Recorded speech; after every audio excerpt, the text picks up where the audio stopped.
brought to you by Silver Pumps.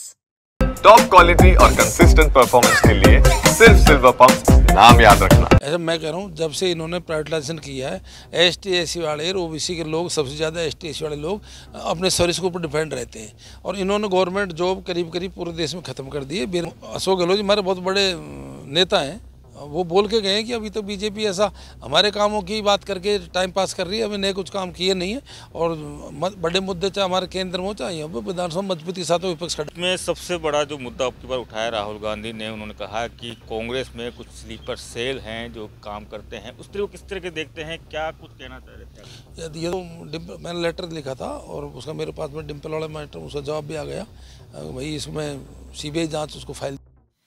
हमारे साथ मौजूद हैं दौसा सांसद मुरारी लाल मीणा। सीधी बात करते हैं सर, आप हमेशा कहते हैं कि दौसा का भविष्य उज्जवल है। आप सांसद बन गए हैं, दिल्ली में बैठे हैं, सदन में आप रहते हैं, किस तरीके से देखते हैं, कौन सी योजना है जो जल्दी से जल्दी आप धरातल पर उतारना चाहते हैं? देखिए, दौसा की जो भौगोलिक दृष्टि है वो अनुकूल है डेवलपमेंट के। जैसे यहाँ से एक्सप्रेस हाईवे गुजर गया, यहाँ 3 हाईवे गुजर रहे हैं, राजधानी से मात्र 65 किलो की दूरी पे। सबसे बड़ी समस्या पानी की थी, जो ईश्वरदा प्रोजेक्ट हमारी सरकार ने स्वीकृत कर दिया था, जिसका काम चल रहा है और आगे पीछे साल 6 महीने वो पानी आ जाएगा। जैसे पानी आ जाएगा तो ये सारी परिस्थिति ऐसी है, उसकी वजह से यहाँ पर सारी चीज़ डेवलपमेंट होंगी, चाहे इंडस्ट्रियल एरिया हो चाहे और विकास के काम हो। और विकास के काम हमारी जो सरकार थी प्रदेश के अंदर यहाँ खूब हुए थे। पूरे ज़िले में मैं समझता हूँ कि 20 तो कॉलेज खुल गए थे, अकेले दौसा में 8-9 कॉलेज खुल गए थे, मेडिकल कॉलेज खुला, बहुत से कॉलेज खुले थे। तो ये सारी चीज़ें हैं कि निश्चित ही दौसा ने विकास की गति पकड़ी, लेकिन साल 1.5 साल से जब से बीजेपी की सरकार आई है मैं समझता हूँ उस विकास पे ब्रेक लग गए। हमारे जो काम थे वही ये पूरे नहीं कर पा रहे। बीजेपी वालों से मेरा निवेदन है कि उनको विकास पे ध्यान देना चाहिए, फालतू की बातें हो जाए। विकास की बात करेंगे, लेकिन दौसा में जो अहम मुद्दे थे जो लोकसभा चुनाव में भी उठे और हर चुनाव में उठते हैं, एक तो पानी का मुद्दा और एक जो बेरोजगारी है। बेरोजगारी को किस तरीके देखते हैं, क्योंकि उद्योग धंधों को लेकर काफ़ी कुछ बातें ऐसा पानी का तो मुद्दा, पानी की 60 साल से दौसा में समस्या थी और हमने आते सैंक्शन किया और प्रोजेक्ट का काम चल रहा है और समय 6000 करोड़ का प्रोजेक्ट है, उसमें टाइम लगता है, बंदा भी पूरा हो गया। उसकी गति जरूर इनकी जब से बीजेपी की राज आई जब से धीमी होगी, लेकिन वो काम निश्चित ही पानी आएगा, वो तो फाइनल हो चुका है। जहाँ तक बेरोजगारी का सवाल है, पूरे संसार में भारत में सबसे ज़्यादा 55% बेरोजगारी है पूरे संसार के अंदर और इसके लिए वर्तमान जो सरकार है केंद्र की वो दोषी है।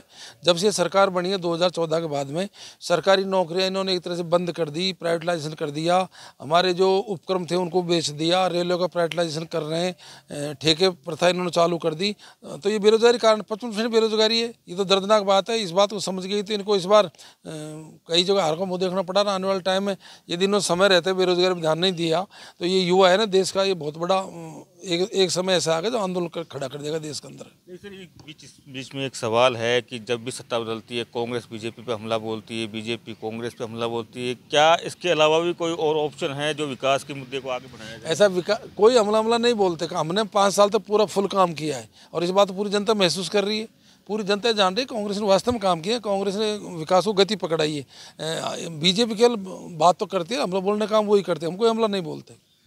ERCP को लेकर काफ़ी राजनीति हुई। जब कांग्रेस थी तो वो कह रही थी कि हम पानी लाएंगे, या बीजेपी आ गई तो वो कि हम पानी लाएंगे, राम सेतु जैसे योजना का नाम। ऐसा हमने उस प्रोजेक्ट के अंदर बहुत बड़ा अमाउंट हज़ारों करोड़ में दिया था और 2 डैम उसमें पूरे हो गए और टाइम लगता है। हमारी डिमांड थी बीजेपी से इसको राष्ट्रीय परियोजना घोषित करें, उन्होंने करी नहीं। उन्होंने KPC के नाम से उस परियोजना को परिचित कर दिया और आज तक ये नहीं बता पाए कि कितने डैम हमारे क्षेत्र के जुड़ेंगे और कितना पानी उसमें ERCP में आएगा। ये क्वेश्चन हमने यहाँ भी उठाया है, हमने ये क्वेश्चन लोकसभा में उठाया है और बार बार हम इसके लिए उनसे मांग करते रहें कि भाई इस परियोजना को राष्ट्रीय परियोजना घोषित की जाए, इसको गति पकड़ाई जाए। लेकिन सर, कुछ मुद्दे ऐसे हैं जो लोकसभा चुनाव में उठे। एक क्रीमी लेयर का मामला था और एक रिजर्वेशन की एक बड़ी समस्या हुई थी और आपने खूब हमला बोला था प्रधानमंत्री नरेंद्र मोदी के ऊपर। ऐसा मैं कह रहा हूँ, जब से इन्होंने प्राइवेटाइजेशन किया है, एसटी एससी वाले और ओबीसी के लोग, सबसे ज़्यादा एसटी एससी वाले लोग अपने सर्विस के ऊपर डिपेंड रहते हैं और इन्होंने गवर्नमेंट जॉब करीब करीब पूरे देश में ख़त्म कर दी है। बेरोजगारी ज़बरदस्त है, जैसे मैंने पहले बताया, इस पर इनको काम करना चाहिए। ये डायरेक्ट आरक्षण खत्म नहीं कर रहे, इनडायरेक्ट रूप से आरक्षण को धीरे धीरे खत्म कर रहे हैं। जब नौकरियाँ खत्म हो जाएंगी तो आरक्षण मृत्यु खत्म हो जाएगा।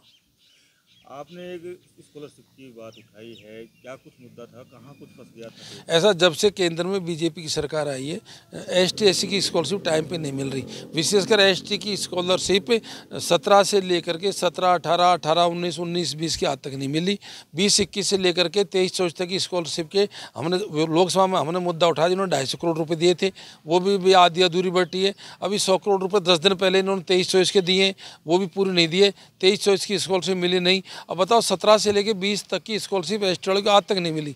जो लड़का 17 में पढ़ता था मैट्रिक में, उसमें अब वो आज कितना बड़ा हो गया, उसकी छात्रवृत्ति आज तक नहीं दी। ये सरकार एसटी एससी हित की है ही नहीं। इस बीच एक बड़ा मुद्दा भी और उठा आपकी बार मनरेगा का।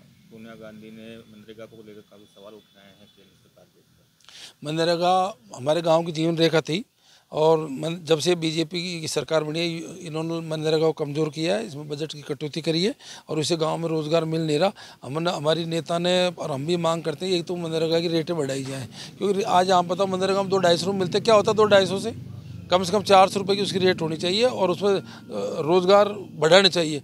करोड़ों करोड़ों जो इनके श्रमिक कार्ड थे इन्होंने कम कर दिए, ख़त्म कर दिए, तो ये रोज़गार को कमज़ोर कर रहे हैं, नरेगा को कमज़ोर कर रहे हैं। इस बीच एक सवाल और है सर, जो देवनारायण योजना के तहत जो बच्चों को स्कूटी मिलती थी, कालीबाई योजना के तहत जो बच्चों को मिलती थी, 21, 22 और 22, 23 की जो स्कूटियाँ हैं वो वितरित नहीं थी।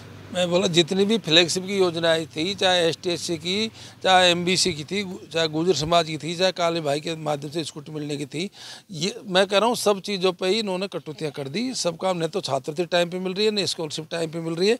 जनता सब देख रही है, इसका पनिशमेंट आने वाला चुनाव मिलेगा इनको। एमबीसी का मुद्दा भी आपने अपनी बार संसद में उठाया था।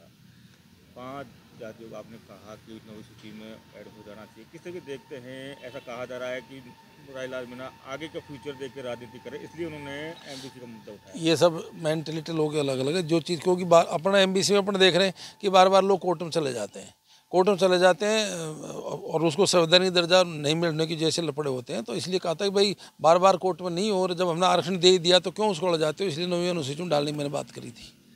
मुख्यमंत्री अशोक गहलोत ने यह कहा कि 1.25 साल राजस्थान में बीजेपी सरकार को हो गए हैं, लेकिन कांग्रेस ने बड़ा मुद्दा नहीं उठाया है राजस्थान में। ऐसा जनता सब पता है। कांग्रेस ने, अशोक गहलोत जी हमारे बहुत बड़े नेता हैं, वो बोल के गए हैं कि अभी तो बीजेपी ऐसा हमारे कामों की बात करके टाइम पास कर रही है, अभी नए कुछ काम किए नहीं है।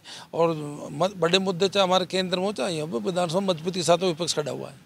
लेकिन सर, इस बीच में सबसे बड़ा जो मुद्दा अब की बार उठाया राहुल गांधी ने, उन्होंने कहा कि कांग्रेस में कुछ स्लीपर सेल हैं जो काम करते हैं। उस तरह को किस तरह के देखते हैं, क्या कुछ कहना चाह रहे थे आप? ये तो बिल्कुल सही बात है। देखो हर पार्टी में जब से बीजेपी की सरकार है, बीजेपी क्या है कि डी के माध्यम से, सीबीआई के माध्यम से और माध्यमों से हमारे कांग्रेस के नेताओं को अंडर प्रेशर लेती है।